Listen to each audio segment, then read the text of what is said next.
All right. We're going to call this session to order. So if you'll find a seat.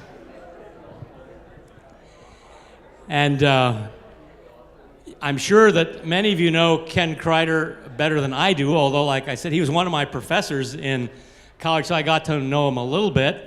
And I think many of you know him, and probably many of you are related to him, because Kreider is a very good name here in Mechanic Grove. Lots of Kreiders. And we're delighted that Ken can be one of those that's coming back to tell his story. And let me just say that next week, Clarence Wenger is going to tell his story, one of our own in the congregation. And he traded weeks with Jeff Glisson. Jeff Glisson was supposed to be next Sunday, but Jeff asked if he could trade with somebody to go a little bit later. So if you have the original schedule, you'll see Jeff was scheduled, but Jeff and Clarence traded weeks. So Clarence is going to tell his story next week. So thank you, Clarence. So let me have a prayer, and then we'll turn it over to Ken. Lord, we thank you for the experiences that you give us, for seeds that are sown in our early years and grow to fruition and take us to areas that we never imagined or dreamed where you would lead us. Thank you for the wonderful witness and life of Ken throughout these years, for the way in which you've blessed him, and for the many, many lives that he touched throughout his life. And pray that you'll bless him now as he shares a little bit of his story and testimony with us this morning. In Jesus' name we pray. Amen. All right, Ken.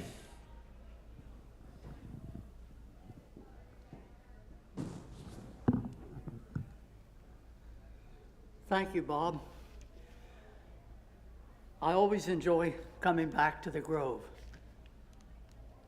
This clicker doesn't seem to work. Can you advance it?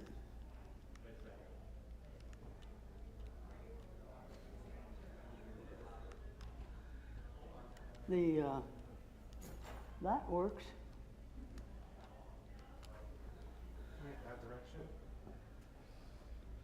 Yeah, just point it back that way, and then it should work. Can you put it on the back thing so I could see give me what's one on? sec.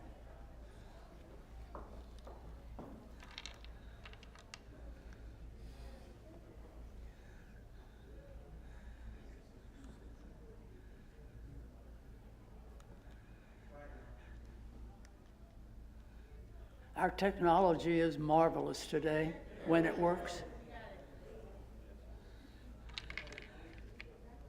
So we can start.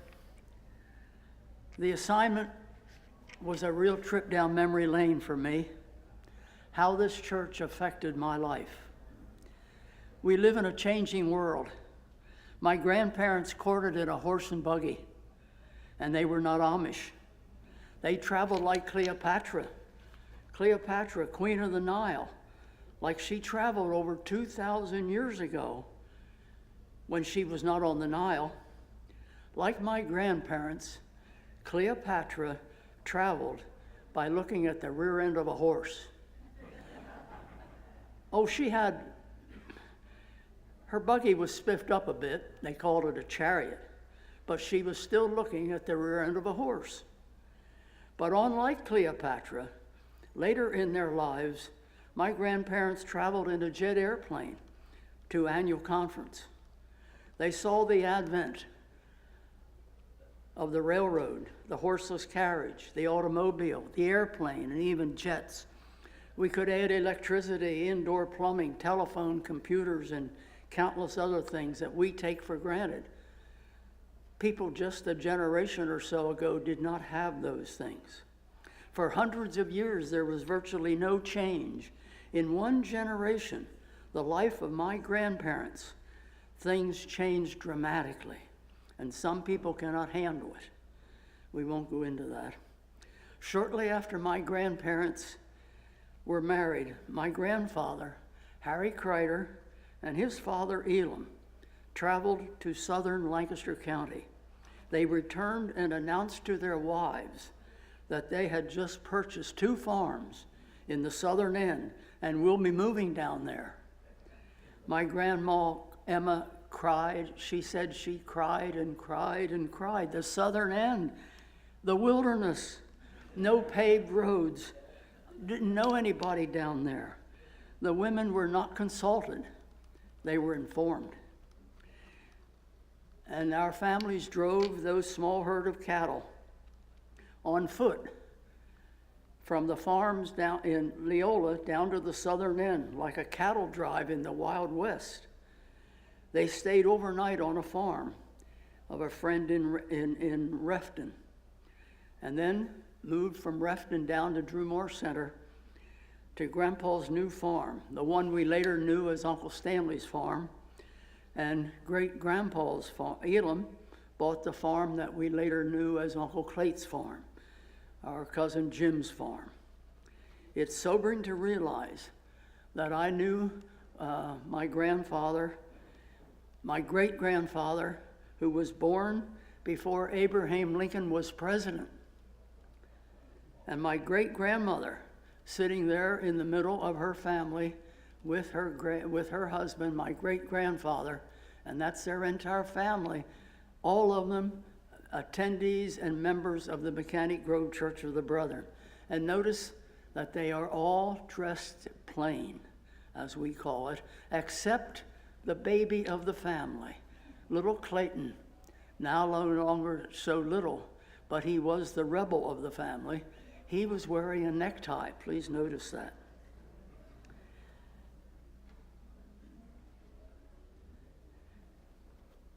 I am humbled by knowing that I had a relationship and revered people who lived through the Civil War and in the mid-19th century.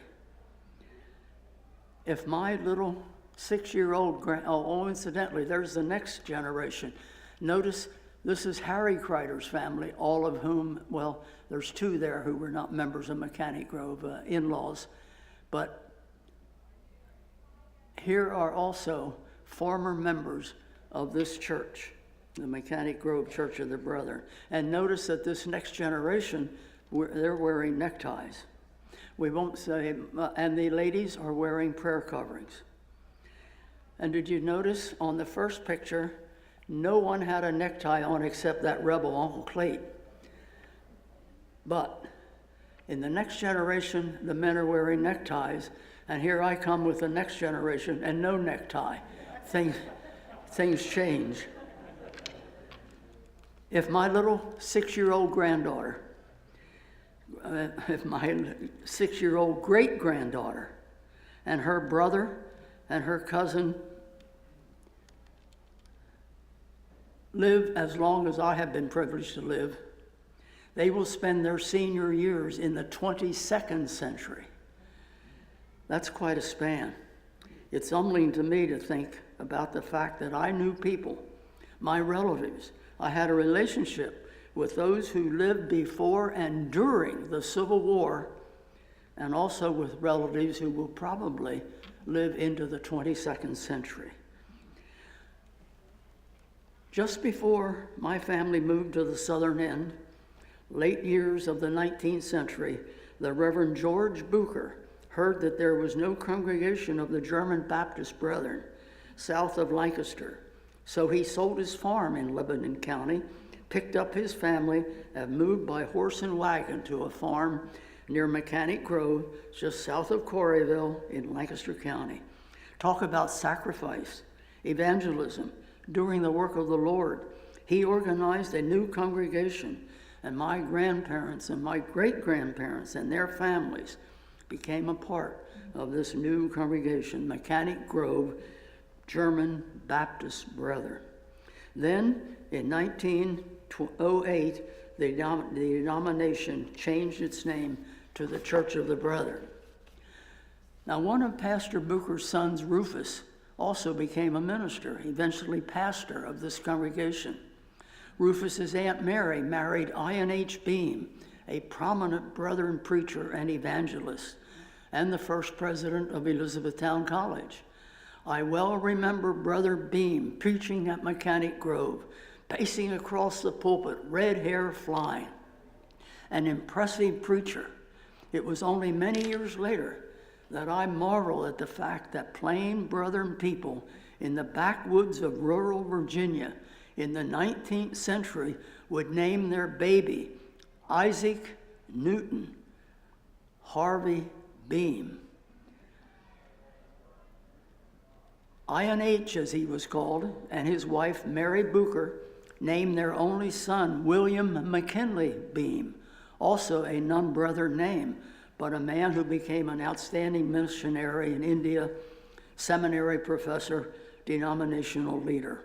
Brother Beam's daughter, Anna Mao, told me that she cried and cried and cried when told their family was moving from Laverne, California to Elizabethtown, Pennsylvania.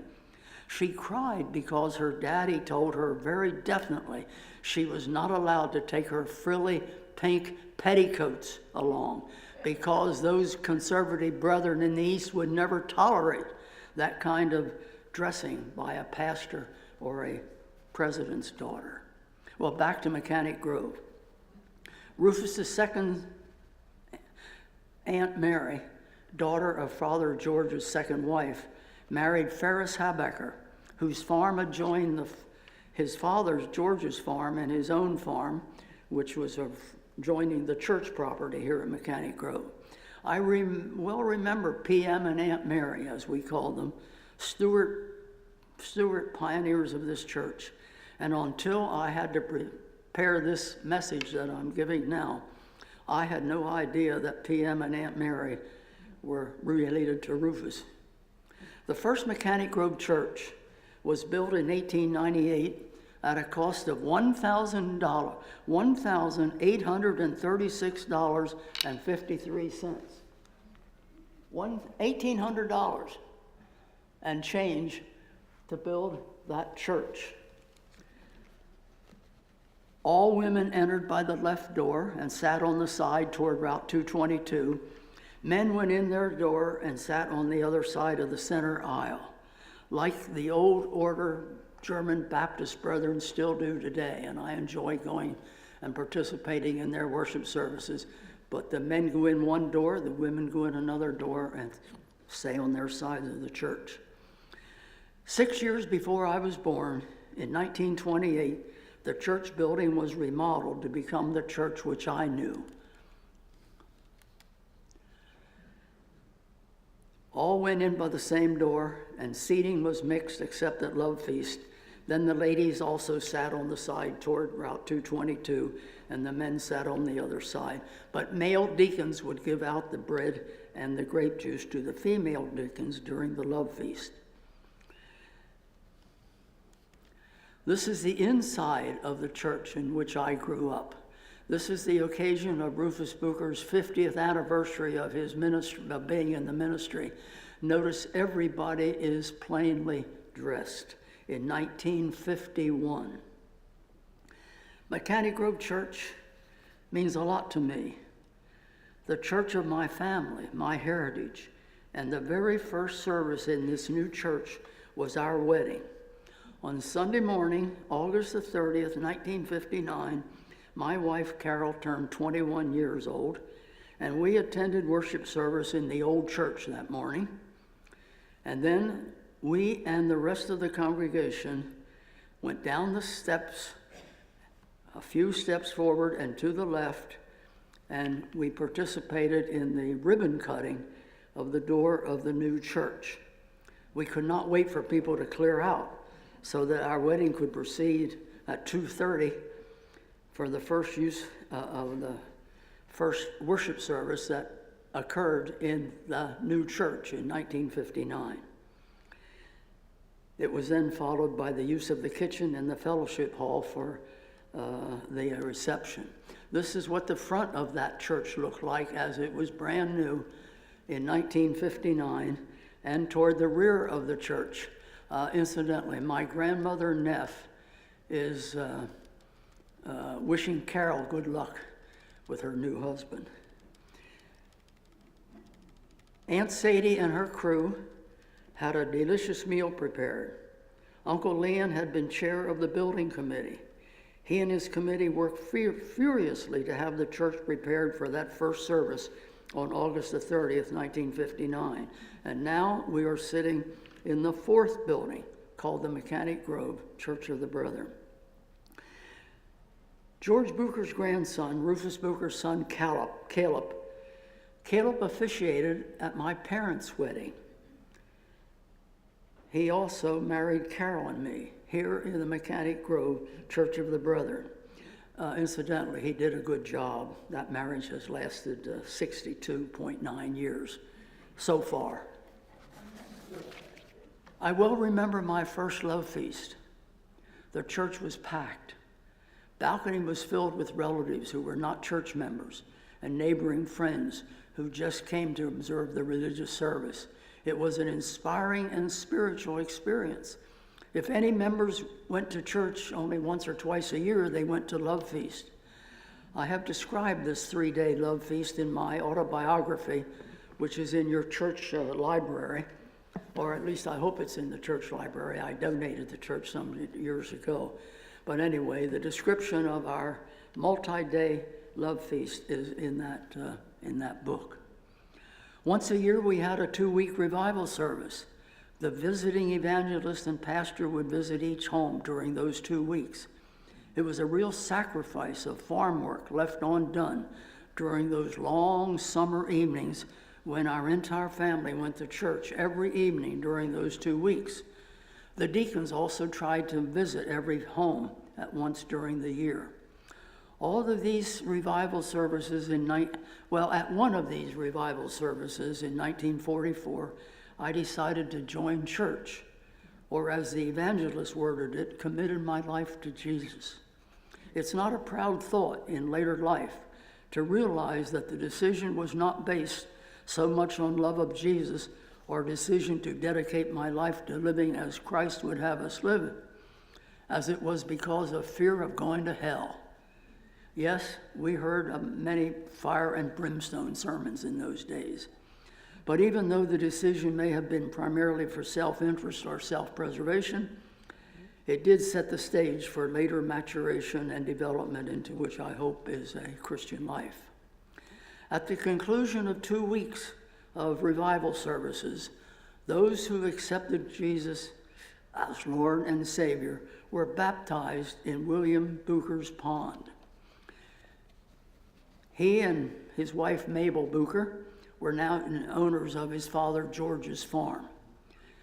In the June 1947 issue of Holiday magazine, they carried a large article on the Pennsylvania Dutch, dedicated mostly to Amish, but they included a photo of Mechanic Grove Church of the Brethren baptism in Will Bucher's pond.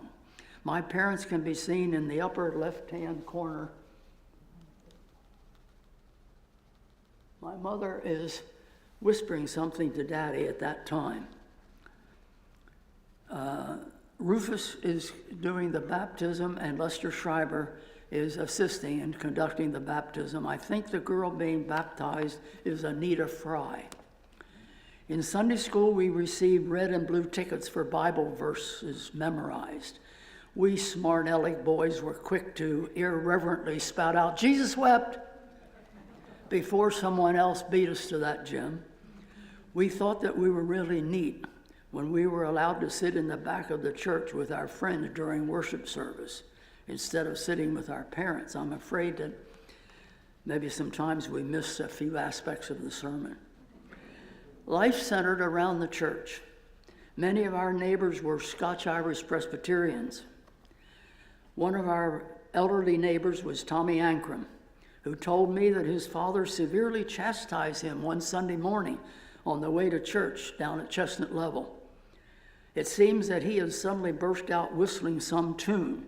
"You do not whistle on Sunday. You don't ride a bicycle or play baseball or any other sport. This is the Lord's Day, and we have to keep it holy." I later learned that our Presbyterian neighbors were descendants from John Calvin. The stern aspects of Calvinism of the 17th century had diminished, but some of their heritage has survived. Unintentionally, I was comparing our faith compared to others. I ran around with a number of Mennonite boys and dated some Mennonite girls, including one who lived just across 222 from the church in that farmhouse. When I discovered that their church disfellowshipped any young men who went into the military, kicked them out, was the way the young people said it. It made me feel that our church had a better procedure. If anyone needed the support and direction of the church, it was someone who was in the military. While the Church of the Brethren taught and encouraged young people to enter alternative service to assist those in need rather than learning how to kill someone and actually destroy property, our church tried to keep in close contact with our youth, even if they entered the military. When I learned it from my friend Don Crable's study of church membership of the Mennonites and the Brethren, it made me reconsider. I'd learned from 1900 to 2000 membership in the Mennonite church increased, while membership in our church decreased. Well, no, it increased during those years, but not nearly as fast as the Mennonites. Perhaps there's some place for some discipline. In 1954, I attended my first Church of the Brethren annual conference. I not only was inspired by my first encounter with M.R. Ziegler, the patriarch of Brethren service, but I made the amazing discovery that not all Brethren women wore a prayer covering. I was shocked. I thought every Brethren woman wore a prayer covering, but I was getting an education. I was beginning to get away from home. The entire world, even our denomination, is not exactly like Mechanic Grove. I do not remember any particular sermon or personal instruction, but somehow at home, in Sunday school, in worship services, I picked up the teachings in the Bible that we are not to go into the military, we are not to kill our fellow human beings, or even learn the most efficient ways to kill others for whom Jesus Christ died. I preached many sermons on that issue, and one copy of that sermon's in my book in your library. At the age of 18, I applied as a conscientious objector. From military service, I was to go into alternative service. I took the study course at Penn State to be a DHIA milk tester, Dairy Herd Improvement Association. Along with instructions on how to do our main job, we were instructed how to get along with the families that we visited. We were instructed to be courteous, not to correct the children, and if the family had no children, quote, for God's sake, don't kick the dog. I was assigned 27 dairy farm families and visited each one each month, eating supper and breakfast with the family and sleeping there overnight. I would weigh the evening and morning production of each cow, calculate the weight and value of grain and hay consumed by each cow, and then calculate the cost in return of the proceeds to the farmer. The work was approved by the government as contributing to the national welfare by assisting our American farmers to be more efficient. 2 of my families were Amish. One of them had 11 children. And as I lay in bed that night, I would wonder where the 3 boys who normally slept there, where they were sleeping that night. I had interesting discussions with those Amish family members. Then I heard of plans for the very first Church of the Brethren Youth Conference in Anderson, Indiana in 1954. I must confess that my main reason for going was because my girlfriend had registered to attend. But I'm going to National Youth Conference. And at conference, the first one the Brethren ever had was blessed by the presence of the Reverend Bob Richards. He was a ordained minister of the Church of the Brethren, but he got the nickname of pole vaulting parson. He won the Olympic gold medals at the 1952 Helsinki and the 1956 Melbourne Games. And in 1954 in Anderson, Indiana, at National Youth Conference, he showed us how he did it. Wow. He was the first person to go over 15 feet high. He was the pastor of the church attended by Billie Jean King. And one day Billie Jean King asked him, Reverend Bob asked his parishioner, Billie Jean King, she was 13 at the time, what are you going to do when you grow up? She said, I'm going to be the best tennis player in the world. And Bob Richards was the first pole vaulter to grace the box of Wheaties, Breakfast of Champions. Any of you remember that? Well, anyway, I learned other things at National Youth Conference. I heard about the opportunity our church was providing for young people like me, and eventually older and retired people, to work in various projects to assist those in need, and it qualified as an alternative to going into the military. That was in August. Returning home, I applied to join BVS. I was accepted, resigned my DHIA duties, and joined the 25th unit of BVS in December of 1954. And National Youth Conference and Brethren Service changed my life. And I hope that all eligible youth from Mechanic Grove this year are planning to attend National Youth Conference this summer. And parents, don't worry that it might change their lives. Some people are fearful that doing something like this or going to college might change or unduly influence their children. What do they expect? What do they want? The former pastor of the Church of the Brethren in Elizabethtown, Pastor Nevin Zook, told me one day of a lady from outside of Philadelphia who accosted him one day saying that she had raised her son to be an upright, decent Christian young man. But after coming to E-Town College, she learned he was out drinking one night with his friends. What kind of college is this Elizabethtown? And Nevin said, I looked at her and I said, you had him for 18 years and we had him for 2 months and you're blaming us? You're accusing us? Well, getting back to Mechanic Grove. Our training session in New Windsor, Maryland was eye-opening. One week our instructor was Dan West, founder of Heifer Project. What a blessing to spend a week with Dan West, followed by other outstanding leaders of our denomination. One Sunday, our entire BVS unit came to Mechanic Grove, Church of the Brethren, and I cannot imagine why I accepted, but I was assigned to preach the sermon that morning.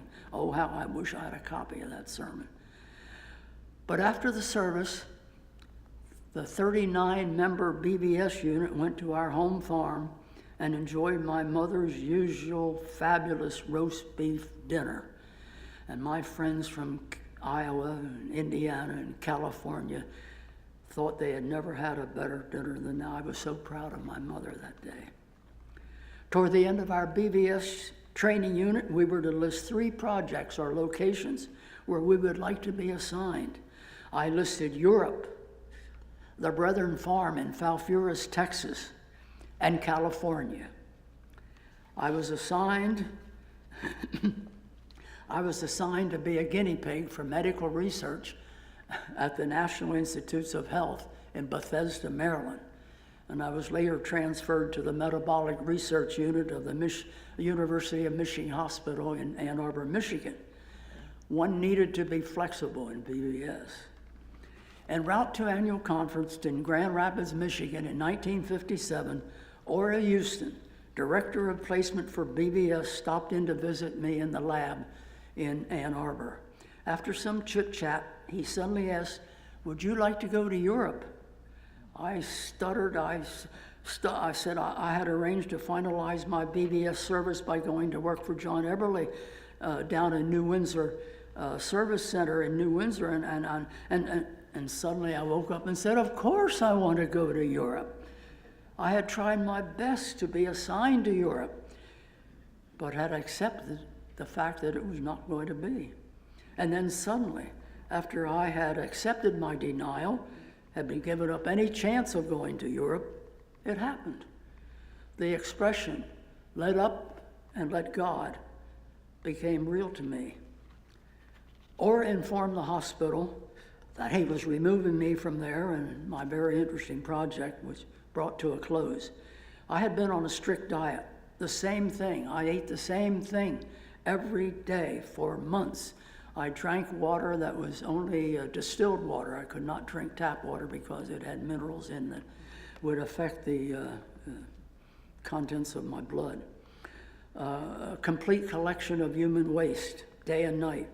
When my diet ended, I ordered a ham and cheese sandwich and 1 quart of ice cream.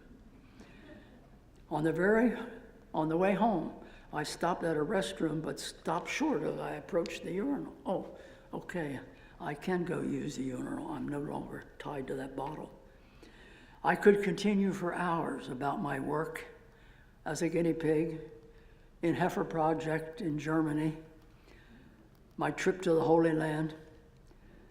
These stories are in my book, in your library. I need to say that in 1956, my father was a seagoing cowboy also, taking care of 18 heifers that were donated by farmers' families here at Mechanic Grove to go to a deserving family who had lost everything in World War II. One of those heifers was from our farm, but 18 in total from Mechanic Grove. I had first heard of Heifer Project when I was a teenager, and Charlie Eberly announced that he was going to be a seagoing cowboy. He and his wife ran a little grocery store in Mechanic Grove. You know, when you go up 222 toward Quarryville, as the road turns right in Mechanic Grove, there's one that angles down to the Mennonite church. Right there in that way was Charlie Eberly's grocery store. And somebody said, "Charlie, you go over there to Europe, you might die over there." And Charlie said, "Well, I guess it's just as close to heaven over in Europe as it is here." He went and he did return. I worked as visitation representative of Heifer Project. Those people who received heifers were so glad for them. They had left their everything at home in the East Zone as they fled ahead of the Russian army. They had nothing, and they credit this heifer with keeping their family alive. They made a pet out of that heifer, just like you do for a dog or a cat. I visited heifer recipients. Oh, incidentally, the man on the left in the back is Bill Mill from Plumsteadville, Pennsylvania. He was a member of the Methodist Church. About a year earlier, he had donated that heifer, and this is the family. I was able to take him when he came a year later with another shipment of heifers. I was able to take him to visit the family that got one from his farm. I received, after visiting heifers that had received a heifer from Sunday school class, from a Rotary Club or some other donor in the United States, the family would tell me how much the heifer meant to them. Eager to show their appreciation, the mother would reach up to that highest shelf in the back of the kitchen, that highest shelf that was just bottle that was just kept for special occasions, Christmas, Easter, Grandma's birthday. When I demurred, saying that I do not drink alcoholic beverages, they were frustrated. Then they beamed. "Oh, you drink milk, don't you?" "Oh, yes, I like cold milk. I even like chocolate milk. I had some this morning here at Mechanic Grove." But just after the Great War, people in Germany didn't have refrigerators. Milk had to be brought to a boil. I detest hot white milk. But as I sat there conversing with this refugee family, sipping and pushing away that scum, that film that forms at the top of hot white milk, I kept looking up at that bottle on that shelf thinking, that stuff can't taste as bad as this. But after visiting heifer families in one part of Germany for a week, I would return to our headquarters in Kassel and write letters to each family or organization that donated a heifer. I would tell them about the family who received their gift, thereby providing not only information, but a relationship between donors and the refugees. And if any of you know anything about Ayrshire cattle, you know that Ayrshires are somewhat flighty and nervous.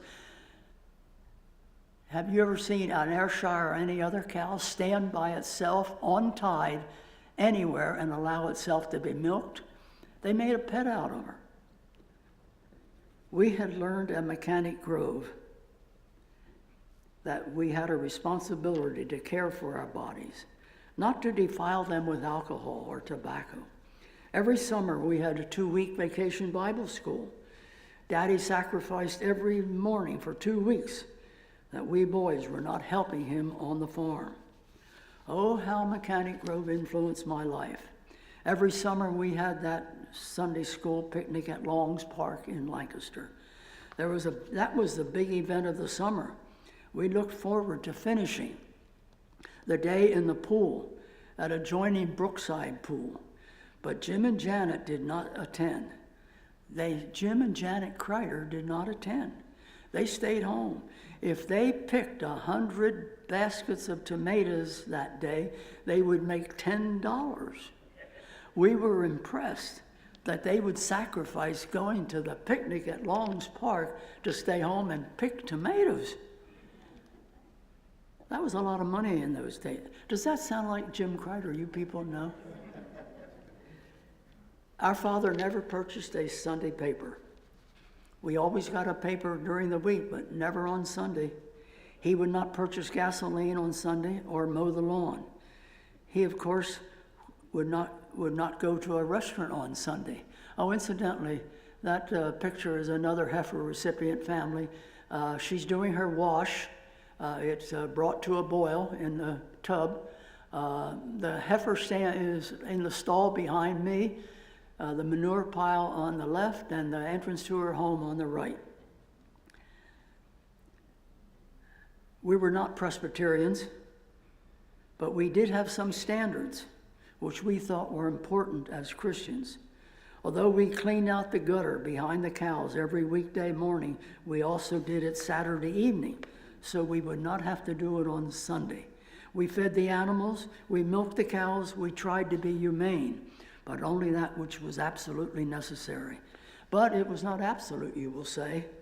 Although Mother had much work to do and much preparation on Saturday, she did not have to do much work for us to eat. She did have to do some work for us to eat on Sunday. Oh, Ascension Day. Ascension Day was observed by Mechanic Grove people. Is that observed here anymore? Even though it's a secular society in Germany, our granddaughter lives in Germany, and they observe Himmelfahrt, or travel to heaven, every year as a holiday in Germany, which we call a secular society, but we don't do it here. Regular church attendance was a given, even if it snowed. We normally would drive to the Grove by driving down Route 72, as it was then called, past Uncle Stanley's farm, past Uncle John's farm, past Cousin Claire's farm to Spring Valley Road, past Cousin Sam and Alan's farm, past Ely Mall's farm, past P.M. Habeker's farm, past Will Bilker's farm to Mechanic Grove. It was a trip through memory lane, through family, Mechanic Grove Brethren country. This photo shows how we were dressed every Sunday. Mother saw to that, and it was a shock to me some many years later to see in another Church of the Brethren young teenage girls coming in short shorts. But this is the way we dressed when I was a member at Mechanic Grove, and I mean every Sunday. Mother saw to that. But then when it snowed, the road and other roads parallel to the road over to the Grove were blocked. But the state kept Route 72 and 222 as to be opened. So it was Sunday. To get to church, we had to drive up through Willow Street to Milan's Corner, and then down 222 through Quarryville to Mechanic Grove. But we got to church. I think that probably 95% of Mechanic Grove families lived and worked on the farm when I was a member here. Now, are you 95% not farmers or living on the farm? Is that close? Well, anyway, we also went to church Sunday evening and Wednesday evenings. On Sunday evenings, Daddy would allow me to stay in the car until 7:30 at the end of the Jack Benny show, and then I could be in my pew by 7:30 for the beginning of the Sunday evening worship service. To be fair, I must say that not everything was positive at Mechanic Grove. As we arrived at church one day in the early 1940s, in the middle of World War II, one of my little friends asked me if I had seen those searchlights last night. Searchlights? What searchlights are you talking about? Well, those from the Fry farm down here, you know, they're Germans. They're sending signals to German submarines in the ocean. You know, they're Germans. Yes, the Fry family had emigrated from Germany after World War I. They spoke German in the home. They were members of our church here at Mechanic Grove. And we little guys, we didn't question the fact that a searchlight from the Puseyville Hills could actually be seen off the coast of New Jersey. We didn't have physics in those days. Of course not. We didn't question that. It was a rumor. It was a lie, of course. I hope the members of the present Mechanic Grove Church do not fall for lies that are being circulated today, which we won't go into. I remember one Sunday, my wife came from the bedroom section of our home and said that our eldest daughter had said she's not going to church today. My response was, well, where did she get the idea there was an option? It's Sunday morning. Of course she's going with us to church, which she did. Mechanic Grove's influence reached to E-Town. I appreciate daughter Brenda's expertise with computers, which was quite helpful in putting the slideshow together. There were standards of action at Mechanic Grove. There were standards of dress and even jewelry. If a farmer raised tobacco, he was not eligible to be a delegate from Mechanic Grove to annual conference. One Sunday, I brought my girlfriend to Mechanic Grove. We walked up toward the right side of the front of the church, sat in the pew with Grandma Kreider. Grandma looked over at us, smiled, got up, walked to the back of the church to some closet, returned and handed a prayer covering over to my girlfriend, whom she had never seen before in her life. Fortunately, although I had at times dated Presbyterian and Methodist girls, I was glad that morning that I was not dating a Presbyterian or Methodist. Carol knew what to do with it. She put it on. She was a member of the Yellow Creek Church of the Brethren out there in the west in Bedford County. Later, when we were considering marriage, I was in a quandary about a ring. I had never worn a ring. Didn't want to, never acquired a high school classroom. I didn't want to give Carol an engagement ring. We had our biggest disagreement before we were married. We had our biggest disagreement about a ring. I wanted to give Carol a refrigerator. She didn't agree. Do you have any idea who won that discussion? But she was not raised at Mechanic Grove. And then for our wedding, I was very self-conscious about what Grandma was thinking during our double ring ceremony at the Mechanic Grove Church of the Brethren.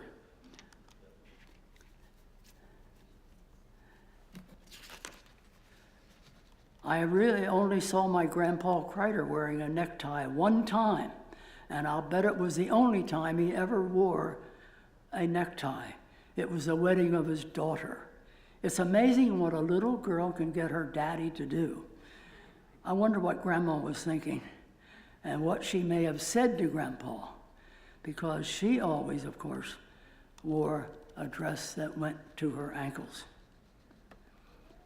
I should add that we were a farm family. We didn't take vacations. I ate in a restaurant with my birth family one time in my life. It was on the way home from our one-day trip to the shore. We stopped at a restaurant. I had my first hamburger. And I was going to talk about the birthday song, but that's when Charlie Schreiber would ask if there are any birthdays this week, we little guys would jubilantly fast walk to the front, and there was a square glass jar with a slit in the lid, and you could hear the tinkle of the nickel and a penny or two, and a dime, well, anyway, while the congregation was singing happy birthday, your friends are all singing, which I think the Mechanic Grove birthday song is far superior to the one that is sung all over the United States. Although I could not attend Mechanic Grove Church while I was in BBS, or when I was in Europe or in college. Upon our return from Penn State to Elizabethtown in 1964, incidentally, I was going to try to sing that and tell you that I was not qualified for the Kreider Quartet. That sang here countless times. But I didn't do that because we did it in the worship service today. We attended, as we came back from Penn State and were teaching at Elizabethtown College, we came here every Sunday. Carol played on the Mechanic Grove women's basketball team, and our girls went to the Sunday school and in Vacation Bible School for 2 weeks every Sunday. And I was a delegate in 1967 from Mechanic Grove to Louisville, Kentucky annual conference. And one day as we were walking down the street from our hotel to the conference center, a woman in front of us, a woman coming toward us, saw these Church of the Brethren. What kind of outfit is the Church of the Brethren? She asked the lady that was walking just in front of us. And the lady in front of us said, "Oh, we were founded by Alexander Graham Bell. There's 200,000 of us, and we're just like everybody else." I've got a couple sermons out of that. Are we really like everybody else? The Bible tells us we should be different from anybody else. But anyway, I could tell you many, many more stories about how this church influenced my life as a BBSer, as a college professor, and citizen. I'm very grateful, but I must stop. I thank you for your patience and for your attention. Any questions, comments? You brought back a lot of memories. What did you say, Don? You brought back a lot of memories. Yeah, thank you. Well, that's how the four boys look later in life. Do you think Carol would still have that refrigerator? Yes, I would still have it. What did you teach at Elizabethtown, and what influenced you to teach Well, particular? I taught European history, modern European history at Elizabethtown. And in modern Europe, you've heard the name Napoleon. And my students heard that Napoleon was not the hero that everybody said he was, the great conqueror Napoleon. For instance, when I take my tour groups to Paris, all the tour guides want to take us to the tomb of Napoleon. And I tell them, no, our tour doesn't go to the arch criminal of history, who was responsible for more deaths than they could count. For instance, after he had lost 500,000 soldiers on his march to Russia, he wasn't satisfied, as I tell my students, with ruling over all of Western Europe. He had to double-cross his ally, the Tsar of Russia. And somebody asked him after he was pushed back out of Russia, if you hadn't been so egotistical, over 500,000 French soldiers would still be alive, to say nothing about Russians. And Napoleon said, what's 500,000 men to a man like me? I doubt if many other history professors give that illustration to their classes. And I tried to tell my classes that, and as I told the guide in Paris, he was a criminal. We don't go to his tomb and adore one of the world-class criminals in history. Oh, I could tell other stories also. But anyway, I tried to bring a Christian message into the teaching at history. I want to share something with you you might not know. I graduated from E-Town College, but I went to Manchester College first.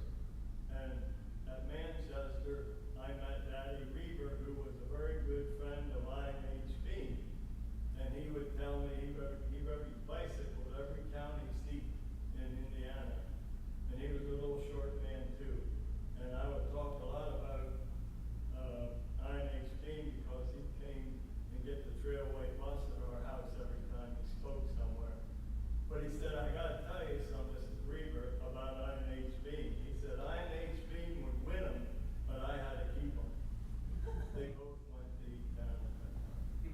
Clarence? Yes, I did not know that story. Clarence just told us about that he went to Elizabethtown College and Manchester College, but out there he heard about INH Steam, and the people there said he would win them. He was a great evangelist. He would win them, but the pastors then had to keep him as servants of Christ. Any other comments or questions? I don't know, maybe our time is up. What started you in your travel? You've done a lot of trips. How did you get started in all that? Taking trips. Well, after spending 2 years in Europe, I had a lot of friends in Europe, and I wanted to go back to Europe, but I didn't have any money, and I thought, well, I could be a tour guide. Because as a representative of Heifer Project and in my vacation time, I not only went to the Holy Lands, but for the first time, but also traveled all over Europe. And I could be a tour guide, and so I would write to New York City, to tour companies, offering my services as a tour guide, and then I came to reality and thought, no tour company in New York City is going to hire a yokel from the hills of Pennsylvania. If I'm going to be a tour guide, I have to have my own tour. And it was just happening, coming up the next year was the 250th anniversary of the founding of the Church of the Brethren. And there was going to be a celebration in Schwarzenau, and so in Germany, where we were founded.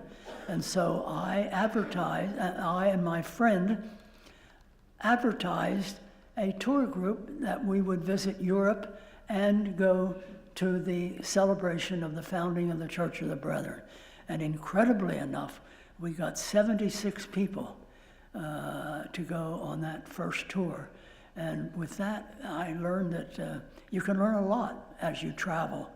And so I was able and fortunate enough in the following years to have had over 7,500 people, some of them sitting here on my tour groups, and I had the opportunity of visiting 116 foreign countries and all 50 states of the United States. But that's how it started, Bob. You could tell the story about how you decided to come home and go to college instead of back. Oh, as I was traveling in northern Germany, northern Germany one day, I saw a plaque on the side of the road, and I pulled over to read what it said. And it said, in memory of 10 million people who lost their lives fleeing from their homes during World War II. And I thought, 10 million people? I knew a million of people had lost their lives as soldiers, but here, 10 million people just trying to get to safety. And I thought, how in the world did a gutter rat like Adolf Hitler come to power in a country that was the most highly cultured, the most highly civilized, the most highly educated, to say nothing about the most Christian nation? How did a gutter rat like Adolf Hitler come to power legally in Germany? And I wrote home to my mother. And I said, I've decided to go to college for a year. I want to find out what caused World War II. And she wrote back and she said, we would be proud to have a college graduate in the family. And I thought, who said anything about graduating? I'm just going for a year to find out what caused World War II. And I that night, when a couple nights later, when I got to our headquarters, I had college catalogs of various colleges to go to. And I was reading these, and I went to my director. I said, I come from a farm. I know all about BS. But what's this BA thing they're talking about as a college education? I didn't know anything about academia. But anyway, that's how I started. And that's why I went to college, to find out what caused World War II. And it didn't take me long to find out that to do that, you've got to find out what caused World War I, because World War II was only an extension of they stopped. They stopped for 20 years to catch their breath and reload. But if you really want to get to the bottom of it, you got to go back to World War I. But that's a long story. Any others? Well, thank you very much for your attention and for your patience.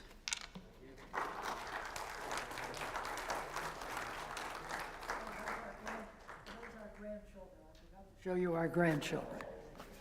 So next week, Clarence is on. So he'll be able to tell his story. All right. Let's sing our the chorus of This Is My Story. This is my story. This is my song.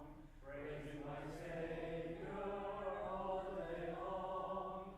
This is my story. This is my song.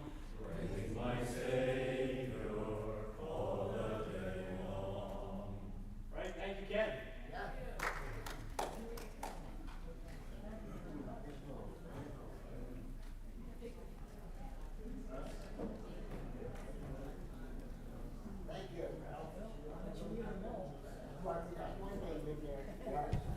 Good to have you with us today.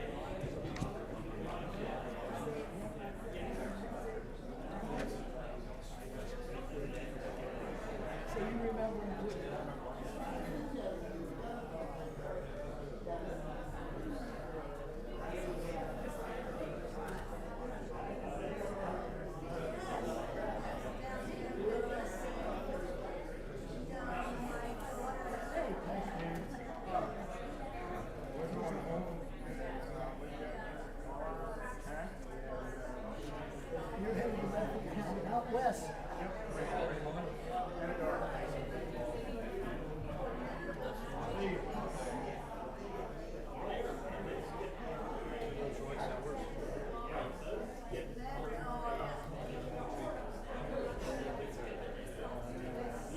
Thank you, Ken.